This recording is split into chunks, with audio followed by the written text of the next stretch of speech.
Self-image is the mental picture, generally of a kind that is quite resistant to change, that depicts not only details that are potentially available to an objective investigation by others. Hello and welcome to the Mind Vibes channel.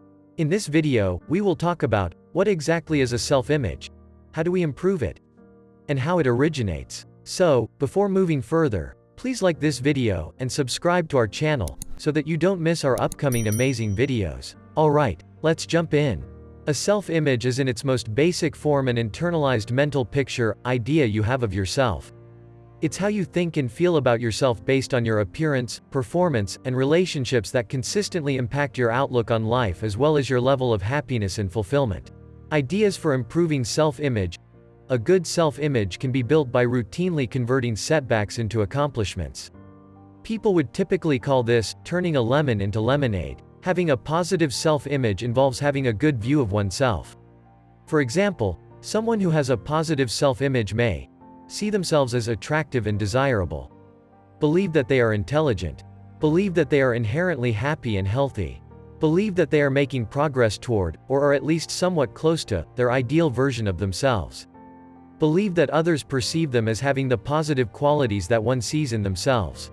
Meanwhile, someone who has a negative self-image may see themselves as unattractive and undesirable, have an image of themselves as stupid or unintelligent, believe that they are unhappy or unhealthy, believe that they are nowhere near their ideal self, and that they are unable to become closer to being their ideal self, believe that others perceive them as being as inadequate as they believe they are. Self-image is changeable and can be built up. Numerous researchers have conducted studies on how groups of people such as students, musicians, and people with disabilities can improve their self-image. These studies have used methods such as improving some aspect of one's appearance, either through taking on healthy habits, such as exercise and adequate nutrition, or surgery, such as through dentistry. Non-judgmental reflection, such as loving-kindness meditation.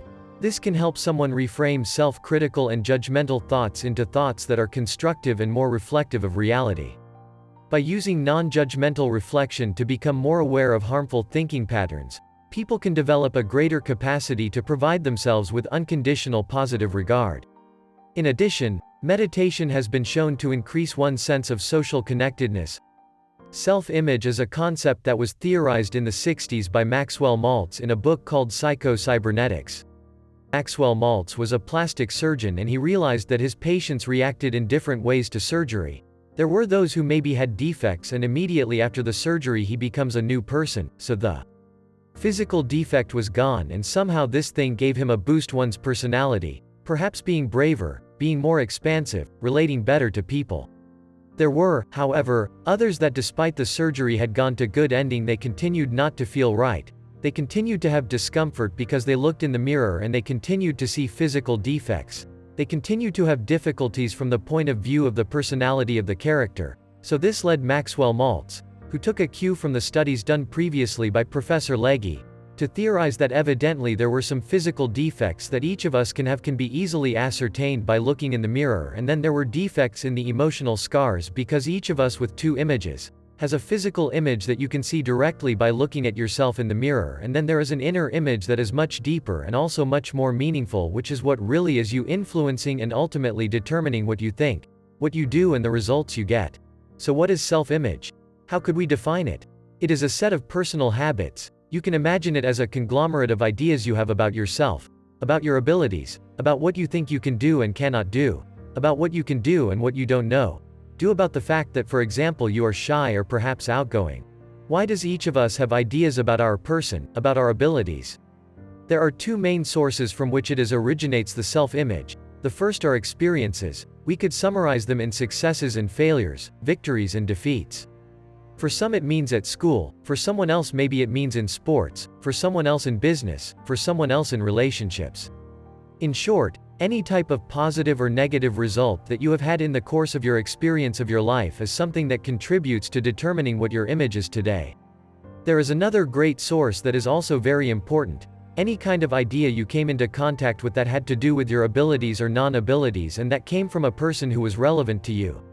Well, today it affects the image you have of yourself and therefore consequently to what you think you are able to do.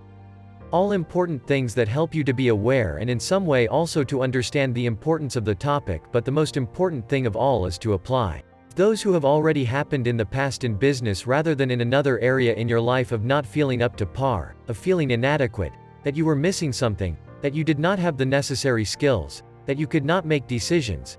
Know that here are all the symptoms of a much deeper problem than your self-image, evidently not consistent with this economic goal that it is trying to pursue. Most important of all is to understand that our self-image is not wants to do more than make us create a vicious circle within which these starting ideas about us try to be confirmed time after time with external factors during the course of our existence. We try to confirm this ideas more and more because we fail to realize that it is a real thing, but it is something that we have self-created in our mind simply because we were little aware of what was happening, and this is it. The deception from which you have to get out in order to truly be in a position to change yourself amahe. To realize that the ideas you have about your abilities right now are not real ideas but are limits that you have imposed on yourself precisely because in this moment in your subconscious mind there is this image which is the fruit of chance experiences. Thanks for watching this video. If you found it informative, do like and subscribe, and don't forget to give comments and provide us with your valuable feedback, and until then, stay tuned to Mind Vibes.